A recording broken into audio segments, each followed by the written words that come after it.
अस्सलाम वालेकुम and very warm welcome. आज जनाब 2 दिन के वक्फे के बाद पिछले वीकेंड हमने वक्फा नहीं किया था, इस पर करना पड़ गया क्योंकि मैं ज़रा अपनी कुछ दीगर बीट्स यानी कि स्पोर्ट्स बीट भी करता हूँ। तो वो एक लाहौर कलंदर ने हमें इनवाइट किया हुआ था, sports journalist association Rawalpindi Islamabad की, और उनका मुकाबला हमारा हुआ लाहौर की जो स्पोर्ट्स जर्नलिस्ट है उनके साथ। उन्होंने खैर एक SNGPL का बंदा बाहर डाल के जिसने हमें सेंचुरी मारी, बाकी टीम तो उनकी पूरी हमने 20 पे आउट कर दी थी। जीत गए नहीं ना, बड़े मुंडे ले आए, ऐसा नहीं है। नहीं, बहरहाल मैच हम हार गए। तो अब वापस इसलिए वो 2 दिन वहाँ इतना हेक्टिक था कि वीलॉग करना मुमकिन नहीं था, और मेरा जो रिपोर्टर्स बेंच है ये भी इस्लामाबाद में था।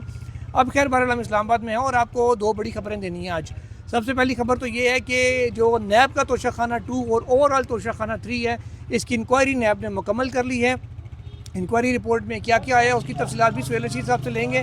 जबकि इसके साथ ही साथ एक और बहुत बड़ी खबर ये है, और वाकई ये बहुत बड़ी खबर है, कि 9 मई के जो मुकदमात इस्लामाबाद में दर्ज हुए थे इमरान खान पर, उनमें बरियत की दरख्वास्त दायर की थी इमरान खान ने। तो थाना खन्ना का जो मुकदमा था जिस पर यही जलाओ गिराओ तोड़ फोड़ और कि जनाब इमरान खान की माँ पर सड़कें ब्लॉक की, ऐसे किया वैसे किया, वो सारे जो मुकदमात थे उसमें इमरान खान की हो गई है बरियत। और जज ने ये कहा है कि उधर सुप्रीम कोर्ट के फैसलों का और दीगर जो हाई कोर्ट्स के फैसले हैं, इंटरनेशनल कुछ जो है प्रोवर्ब्स हैं, उनका हवाला देते हुए ये बात लिखी है कि बड़ा गोल्डन रूल है ये, कि जब किसी के पास किसी के ख़िलाफ़ कोई सबूत ना हो तो उसके ख़िलाफ़ बिला वजह ट्रायल चलाना जो है ना वो सिर्फ वक्त ज़ाया करने के मुतरदिफ़ है और उस बंदे को ख्वार करने के मुतरदिफ़ है। उन्होंने कहा कि जो फ़ाइल के ऊपर ऐसा कोई भी रिकॉर्ड नहीं है जिससे सेक्शन 109 यानी कि 109 का या इहानत जुर्म का मुकदमा बनता हो। 109 में वैसे भुट्टो साहब को फांसी भी हुई थी, ये आपके सिर्फ रिकॉर्ड के ऊपर रख रहा हूँ। उसका भी खैर सुप्रीम कोर्ट ने जो हल किया वो भी सबको पता ही है, उस फैसले को किस तरह से वापस होने लिया। अलबत्ता ये कह दिया कि वो ट्रायल फेयर नहीं था। तो 109 के जज साहब ने कहा अपने फैसले में कि तकाजे पूरे नहीं होते, वो उस मैार पे पूरा नहीं उतरता पुलिस के जो पास जो दस्तियाब एविडेंस है।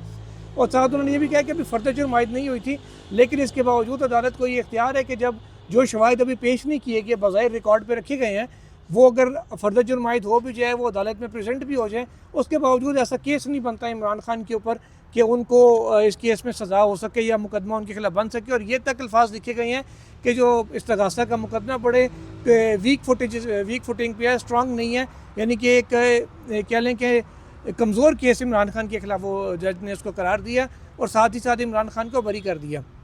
अली नवाज अवान भी इसमें शरीक मुलजिम थे, उनकी हद तक दलाइल नहीं हो सके, और बताया इमरान खान की हद तक रिटर्न ऑर्डर आ चुका है। तो सुहेल रशीद साहब, 9 मई के मुकदमे में इमरान खान की बरियत, वो भी ट्रायल कोर्ट से, कैसे देखते हैं ये जो बाकी कोई केसेस चल रहे हैं 9 मई के, उनके ऊपर ही कितना इम्पैक्ट डालेगी? देखें, जो 9 मई का एक मेन इम्पैक्ट है उसके ऊपर तो असर नहीं पड़ने वाला। वो मेरा ख्याल है इनके ऊपर अभी मुकदमा उस तरह से कायम नहीं हुआ। वो जो वफाकी काबीना ने एक इंक्वायरी कराई है एक कमेटी से, और वो इंक्वायरी रिपोर्ट अभी चंद दिन पहले ही आज़म वज़ीर तारड़ साहब जो वफाकी वज़ीर कानून है उन्होंने कैबिनेट में पढ़ के उसका कुछ हिस्सा सुनाया है, जिसके मुताबिक कि PTI को लिंक पाया गया है, जिसके PTI ने इस्तेहाल दिला के 9 मई पूरा करवाया है। अच्छा, मुझे एक बात बताएं, मुकदमा है या मेरे एक सवाल है आपसे, डिफ्रेंशिएट करना है। ये जो मुकदमा है, ये जो उस दिन साइड लाइन्स पे हुए जितने इवेंट थे ना 9 मई के, उसमें से हर एक पर्चे में जो इमरान खान का नाम दिया जा रहा था ना, ये उसमें से आप जो है ना एक बरियत आप समझ लें कि आगाज़ हुआ है, और एक केस में उसमें से वो बरी हो गए हैं। ये वो संजीदा मुकदमा नहीं था 9 मई वाला। आप इसे ये कह सकते हैं कि थाने का में पर्चा था जिसमें जी इमरान खान की माँ पर फलां ने फलां जगह तोड़ फोड़ की, टायर को आग लगाई, सड़क बंद कर दी, लोगों के जनाब नक्श अमल के लिए ख़तरा बन गया, ये हो गया। तो ये चीज़ें इस तरह का मुकदमा था, इसमें से उनको बरियत मिल गई है, क्योंकि वो उस वक्त बाहर मौजूद ही नहीं थे, वो उस वक्त अंदर थे, तो उनका एविडेंस जो है ना कनेक्ट नहीं हो रहा था। तो ये इसमें बरी तो हो गए हैं, लेकिन इसका मतलब ये नहीं कि इस तरह के मुकदमात में बरियत से इमरान खान की 9 मई के उस टैग से जान छूट जाएगी, जो कि अभी शायद वेटिंग में है। शायद वो ज़्यादा संगीनी से सामने आना है, या उससे ज़्यादा सीरियस उसको मुकदमे को बनाया जाना बाकी है अभी। अच्छा, मेरा आपसे सवाल ये है कि वफाकी काबीना ने एक प्रिलिमिनरी सी, निगरान काबीना ने, वो भी असली वाली ने नहीं, वफाकी निगरान काबीना ने एक इंक्वायरी कराई। इंक्वायरी में उन्होंने सारी चीज़ के पीछे PTI को करार दे दी। अब PTI का मतलब है इमरान खान। इमरान खान को अदालतों ने बरी करना शुरू कर दिया ऐसी केसेस में, कहती थी कन्वेंस साबित ही नहीं हो रही। तो जब अदालतों से एक चीज़ अभी फाइनल नहीं हो रही कि जी पीछे कौन था कौन नहीं था, कि इमरान खान शामिल थे या नहीं थे, तो इसकी बेस पे PTI पे पाबंदी वाली जो ये मामला हैं वो कैसे हो सकते हैं? मैं आपको बता रहा हूँ ना, 9 मई में इमरान खान की सज़ा या जज़ा जो भी है ना, वो 9 मई का इम्पैक्ट है, जो कि अभी तक विजिबली PTI उसको भुगत रही है। वो इम्पैक्ट की सूरत में ही रहना है। आप कहेंगे कि किसी ट्रायल कोर्ट से होनी सज़ा इम्पैक्ट नहीं डालेगी, या फिर आप ये कह लें कि उसको बड़ा स्ट्रॉन्ग एविडेंस से कनेक्ट कर लिया जाएगा, वो भी नहीं होगा। पाकिस्तान का कानून शहादत बहुत पुराना है और उसके मुताबिक चीज़ों को कोर्ट में ले जाके जब होता हाई कोर्ट सुप्रीम कोर्ट तक पहुंचता है तो पता चलता है कि वो जो प्री रिक्विजिट होते हैं वो पूरे नहीं हो पा रहे हैं कि जिसमें उनको सज़ा दी जा सके। बंदा कह रहा था नहीं यार करवाया था नहीं है, लेकिन अब सबूत मौजूद नहीं है, तो फिर बंदे भरे भी हो रहे होते हैं। नैब केसेस में ये चीज़ें देखने में आती हैं कि वो कानून शहादत उसके लिए नाकाफ़ी होता है। तो ऐसे में अब इमरान खान को लिंक करना उस दिन इसलिए मुश्किल हो रहा है हर चीज़ के साथ कि उस दिन ये गिरफ्तार उस दिन ये गिरफ्तार ना होते, सिर्फ गिरफ्तारी की एफर्ट हुई होती है और उसके बाद ये सारी चीज़ें हो रही होती तो फिर बड़ा आसानी से। लेकिन एक सवाल और यहाँ पर पैदा होता है सोहेल साहब के जो अंसार अब्बासी साहब ने एक रिपोर्ट की है, एक बल्कि 3 रिपोर्ट्स की हैं, उसमें उन्होंने लिखा है कि जी के इमरान तहरीक इंसाफ या इमरान खान के कोई 9 में से कुछ शवाहिद मिले ही नहीं है। वो किस बुनियाद पर उन्होंने किया ना कि ये रिपोर्ट में है उसके मुताबिक पीटीआई उसके पीछे थी, पीटीआई की क़यादत उसके पीछे थी। तीसरी रिपोर्ट में उन्होंने बताया जी कि लेकिन ये सारी चीज़ की एविडेंस नहीं है, शवाहिद बिल्कुल नहीं मिले। मैं समझता हूँ सोहेल साहब वाली रिपोर्ट है उसकी बात कर काबीना वाली बात जो जिसके आप निगरान वाला आप याद रखिएगा उसी की रोशनी में होना है, वो निगरान अलग से होना है, क्योंकि इमरान खान की अभी तक मिलिट्री कोर्ट्स ने कस्टडी नहीं ली। बाकी लोगों की ली थी, इनकी ली थी, इनकी नहीं ली थी। जो बात आप कर रहे हैं ना कि निगरान काबीना जिसके वो प्राइम मिनिस्टर थे काकड़ साहब, अनवारुल्लाह काकड़ साहब, उनकी कैबिनेट ने जो रिपोर्ट पेश की थी उसमें उन्होंने ये लिखा है जी कि कहीं के किसी भी तरह के वो पाकिस्तान तहरीक इंसाफ या इमरान खान के शवाहिद 9 मई के हवाले से नहीं मिल रहे।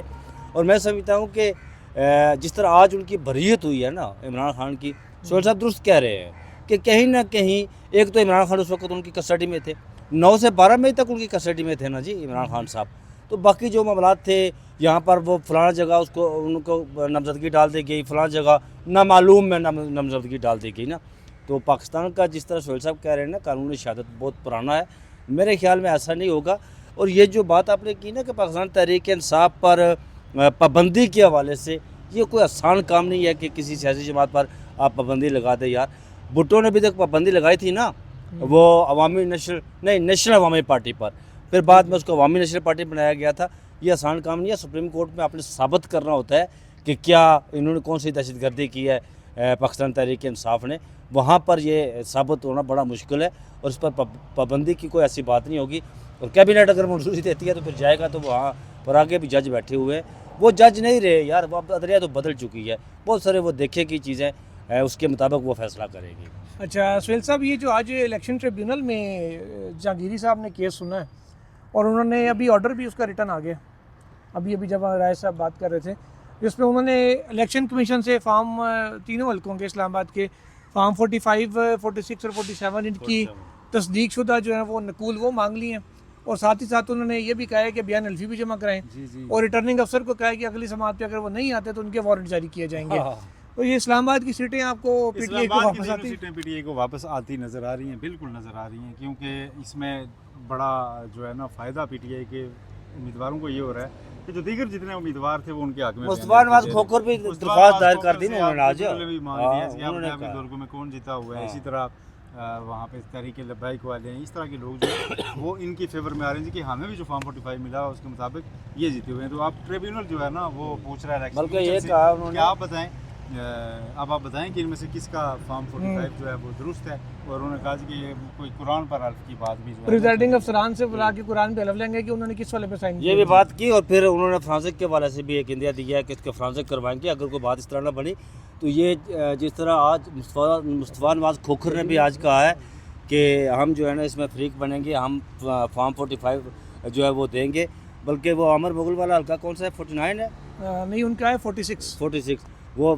बल्कि मुस्तफा नवाज खोखर ने कहा जी कि मेरे हल्कों से दोनों हल्कों से लड़ रहे थे जिसमें शुएब शाहीन और 49 इन दोनों हल्कों से जो है ना वो पाकिस्तान तहरीक इंसाफ के लोग जीते हुए हैं और तहरीक लब्बैक पाकिस्तान के। उन्होंने कहा हमारे पास फॉर्म 45 मौजूद है, हम आकर अदालत में पेश करेंगे वो फॉर्म 45 कि हमें जो फॉर्म 45 दिए गए थे उनके मुताबिक ये हमें दिए गए थे कि जी आप फलां नंबर पर हैं, और जो बंदे उस वक्त चौथे नंबर पर थे वो पहले नंबर पर चले गए और जो पहले नंबर पर थे वो तो कहीं तीसरे चौथे नंबर पर चले गए। चलें देखते हैं जी उसका क्या बनता है। और अब आते हैं ज़रा तमाशा खाना वाली स्टोरी के ऊपर। सुहेल साहब, ये तमाशा खाना जो नैब का 2 और खान साहब के ऊपर 3 है, तो इसकी इंक्वायरी नैब ने मुकम्मल कर ली है। ये वो 7 घड़ियाँ और ये लटरम पटरम, ये क्या वाक़या है? ये 7 घड़ियों का दोबारा से कोई केस डलने जा रहा है खान साहब पे या डल चुका है? ये इंक्वायरी मुकम्मल हो चुकी है और इन्वेस्टिगेशन में दाखिल हो चुका है और ये एक और रेफरेंस जो है नैब तैयार कर रहा है जो इमरान खान के खिलाफ दायर किया जाएगा। मुमकिन तौर पे उनको इस केस में भी अरेस्ट किया जा सकता है और दोबारा रिमांड पे रखा जा सकता है और एक लंबा अरसा इस केस में भी उनको कम अज़ कम कुछ अर्सा अगर लगता है कि बाकी केसेस में भी ज़मानत हो जाती है और वो रिहा हो जाते हैं, तो मेरा ख्याल है उससे पहले उनकी गिरफ्तारी नहीं, नैब कार्रवाई में अगर सुप्रीम कोर्ट काला दम करार देती है तो फिर करार दे। तोशा खाना उन्होंने केस बनाया हुआ है, जो बनाया हुआ है, ठीक है जी।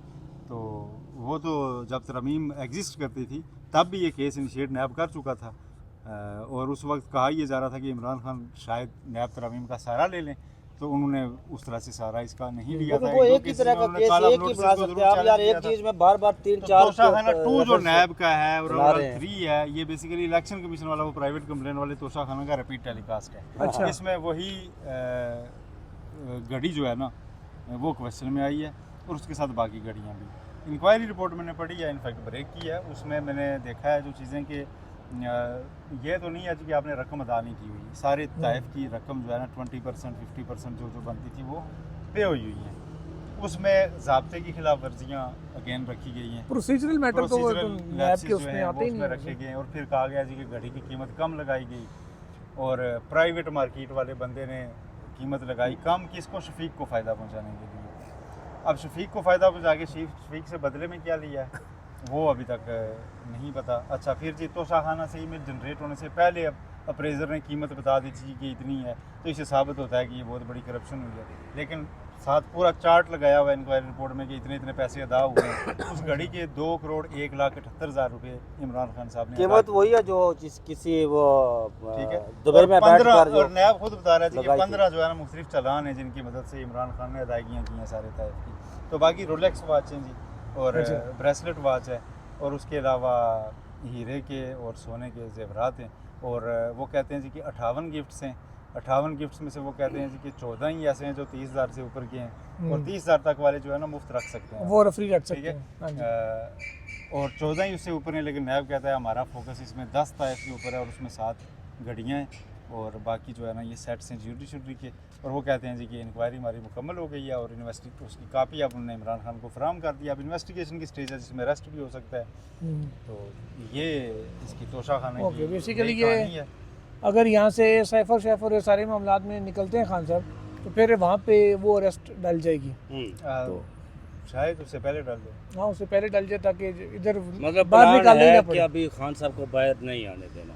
मतलब एक केस खान साहब के खुद ऊपर मुंह से कह रहे हैं मैंने 6 महीने नहीं आना, तो प्लान फिर किधर से आकर आया जी कि वो बाहर ही नहीं आने जा रही। तो नहीं बैठे मर्जी से तो नहीं हुए ना, वो तो अब अंदर बैठे हुए और क्या कहेंगे। चलें बहरहाल देखते हैं एक तो आज कि सुप्रीम कोर्ट में लेकिन जो उधर उनकी रिहाई के लिए तहरीक चल रही है जी। वो तहफ़्फ़ुज़ आईन पाकिस्तान का दरख्वास्त आ गई है जी कि अफनान पार्क में हमें जलसा करने दें। इसके अलावा शेर अफजल मरवत के ऊपर लोग कह रहे थे कि पंजाब में क्यों नहीं निकल रहे, अब वो पंजाब की तरफ निकल गए हैं। उनकी अपनी एक वीडियो मैंने देखी है, लोगों को वो कह रहे थे कि हमें एक जो है ना आज सुप्रीम कोर्ट में एक दरख्वास्त भी दायर हुई है जी कि जो अगली पेशी होगी इमरान खान साहब ऐसा वैसी कोई दरखास्त दायर नहीं हुई, मैं आपकी तस्दीक कर दूँ। वो जो KPK गवर्नमेंट के खाते में डाली जा रही, मेरी एडवोकेट जनरल से बात हुई है। अच्छा, मुझे भी ऑफिस से कॉल आई थी कि ये हुई है। मैंने एडवोकेट जनरल से पूछा, उन्होंने कहा जी अभी हमने सिर्फ अप्रूवल दी है गवर्नमेंट ने और मैंने दरखास्त तैयार करके इस्लामाबाद भिजवाई है। भिजवाई अभी वो फाइलिंग के प्रोसेस में सिरे से आई नहीं, क्योंकि हमारे जो एडिशनल एडवोकेट जनरल है यहाँ जाहिद यूसुफ साहब, उनको कुछ इमरजेंसी में घर जाना पड़ा था। लेकिन मुझे लग नहीं रहा है कि लेकिन दरख्वास्त दायर हुई तो फिर वो KPK क्या गवर्नमेंट पता। ने ये फैसला कर लिया। उन्होंने फैसला कर लिया, अब कल ये प्रॉपर्ली दरखास्त लेकिन दायर होगी। सुप्रीम कोर्ट पता नहीं इस पर क्या करेगी जनाब, वो बेंच क्या करेगा, फैसला देगा बेंच। तो वो तो बेंच के ऊपर है, कम से कम ये मामला सामने तो आएगा ना कि हेयरिंग ऑन द रिकॉर्ड मतलब ये होगा। फिर शायद ये तस्वीर लीक भी डिस्कस हो जाए। और बहुत से लोगों ने तो वो लॉ क्लर्क साहब जो जिनका नाम आ रहा था कि शायद जिन्होंने वो तस्वीर लीक की है और कुछ और तस्वीरें भी बाद में सामने आई। बहरहाल आप जुडिशल साइड पे ऑर्डर करना पड़ेगा कोर्ट को कि लाइव जानी है या नहीं जानी, लाइव जानी है तो क्यों जानी है, नहीं जानी तो क्यों नहीं जानी। उसकी रेजिंग एग्जैक्टली आप वफाकी हुकूमत को उसको कंटेस्ट करना पड़ेगा। बिल्कुल ऐसे ही है, खुल के सामने आएंगे जिसने भी आना है। तो आज के लिए इतना ही जनाब। हमारे एक बड़े रेगुलर व्यूअर हैं राय साहब, हमेशा और राजा कामरेड को सुर्ख सलाम करते हैं। तो आपके आज सुर्ख सलाम की वजह से राय साहब ने सुर्ख शर्ट पहनी है। वालेकुम सलाम, बहुत शुक्रिया जनाब। एक तो मैं अक्सर ये जुल्करनैन साहब को कहता होता हूँ कि ये लाहौर गए हुए थे, तो मैंने इन पर आज बड़ा भ्रामी का इजहार किया, वो सही वाली भ्रामी, जो वैसे जो काजी साहब करते वो वाली नहीं, सही वाली भ्रामी का इजहार किया यार कि 20 लाख में छुट्टी ना किया करो, ये अच्छा नहीं होता। लेकिन उन्होंने कहा जी कि वहाँ पर कुछ चाइना मजबूरी की थी। भरमी होनी है यार, किसी मर्जी की भरमी। नहीं, असल में वो मैंने राय साहब को बताया हाँ। कि क्योंकि हम लोग 30 के करीब लोग थे, सारे जर्नलिस्ट थे, सब के अपने कट्टे खुले हुए थे इतने, और वो उधर हालात ऐसे नहीं थे कि मैं 2 दफ़ा कोशिश करके रिकॉर्डिंग में कैमरा डाल के मुझे बंद करना पड़ गया कि बहरहाल उसमें मामलात नहीं बन रहे थे। 2-3 कोर्ट रिपोर्टर्स मौजूद थे, आप कर सकते थे। लेकिन सर वो तो बेचारा जाते जाते यार सारा ये- चाइना का माल था। जाते जाते ये आप इसकी टेली जरूर बजाइएगा, चैनल पे सब्सक्राइब कीजिएगा, आगे जुल्करनैन साहब कहते होते पता नहीं शेयर करो, कमेंट्स और करो, एक चीज वो सारा काम लोग कीजिए। बहुत रोज कहते थे कि ऑडियो का इशू है, ऑडियो का। जुल्करनैन साहब ने एक बार माइक लिए हैं 2 हफ्ते पहले जाके, फिर लोग ये कमेंट्स करते रहे। आज यार आज आज ये लेख बहुत महंगे माइक बहुत जो है महंगे ना, माइक लिए आज। मोबलिक 23,000 सिक्का राइजुल वक्त के ये माइक हैं, और इससे अच्छा आईफोन के लिए कोई मोबाइल नहीं, जो है ना माइक नहीं बना हुआ।